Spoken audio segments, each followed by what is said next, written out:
In the 6 verses from the canonical book of the Psalms, the wings of God appear as an important symbol. According to Othmar Keel in his book entitled The Symbolism of the Biblical World, this idea of associating wings with the divine goes back as far as ancient Egyptian myth makers, who, seeing how the birds spread their protective wings over their young, express the protection of the gods in a similar manner. For example, the god Osiris, the slain and resurrected one, was protected by the wings of his goddess sister Nephthys, as his other goddess sister wife Isis pronounces the blessing of life. In one representation of the pharaoh Khephren, the falcon god Horus is situated behind him with wings outstretched over the back of his head, again indicating divine protection.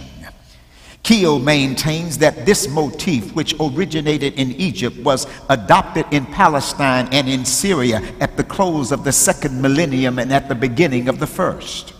He asserts that it was the ship-sailing Phoenicians who carried it westward throughout the Mediterranean world via North Syria to northern Mesopotamia. So this notion of wings has a long history. But history, brothers and sisters, is not our primary concern this morning. Rather, it is the meaning of this wing symbolism for our lives that principally claims our attention.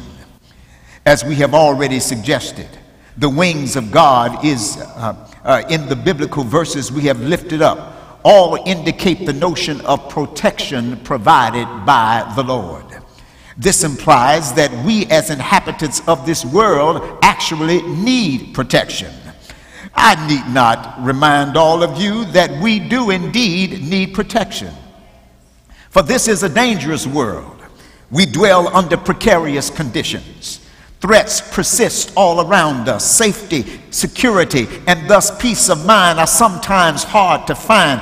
Dangers come from enemies and friends, from strangers and relatives, from bosses and co-workers, from teachers and students. We experience peril as children, as youth, as adults, and as seniors. We are constantly under the threat of sickness, accident, personal attack, and poverty. A single incident can hurl our lives into a devastating downward spiral.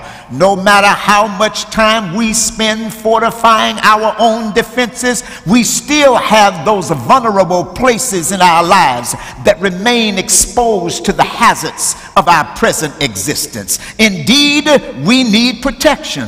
In all of our selected verses, this protection comes beneath or under God's wings. Allow me, if you will, to make a few observations about these metaphoric wings. The first and most obvious factor about these wings is that they belong to God. They serve in these cases as a symbol for God. Each of the psalmists here refers to God as the owner of the wings. Apparently, when their hearts were heavy, when their strength was failing, when they felt overwhelmed by adverse circumstances, they found shelter under God's wings. These wings are God's. Even though humans benefit from them greatly, the wings are God's. Despite the fact that the psalmists give lofty poetic expression to them, the wings are God's. In the final analysis, God is the provider of the protection that the wings represent. This observation is simple but quite significant. You see, the wings belong to God. To God. The plural Elohim, the supreme power of the universe, the force behind, in, and beyond nature, the boundary of all determinate things. The wings belong to God. The initiator of time, the wellspring of space, the founder of activity, the progenitor of astronomical artistry, arrangement, and motion. The wings are an extension of God. The Ancient of Days, the prime programmer of life, the ancestor of reality, the author of truth, wisdom, justice, grace, mercy, and love. The wings reflect God.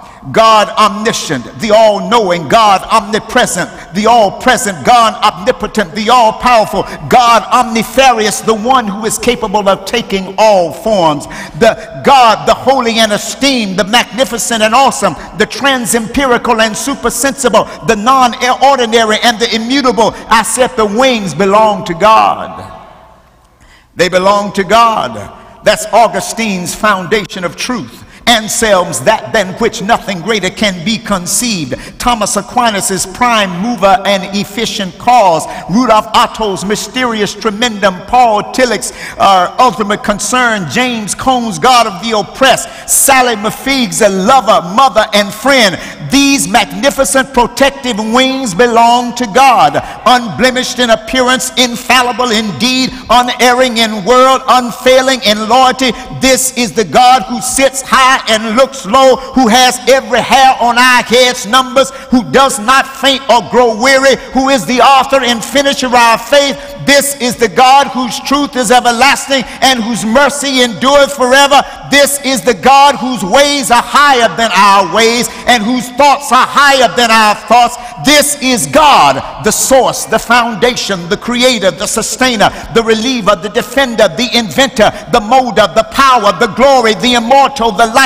The wings belong to God, who is holy, set apart, distinguished, hallowed, sacred, radically special, uncommon in nature, revelation, purpose, and deed. Yet this great and incomparable God did not count it robbery to send divinity in the person of Jesus of Nazareth to live, to love, to heal, to cleanse, to preach, to teach, to save, to deliver, to console, to lift, to straighten, to free, to suffer, to bleed, to die, to rise on the third day with all power in his hand. The wings belong to God.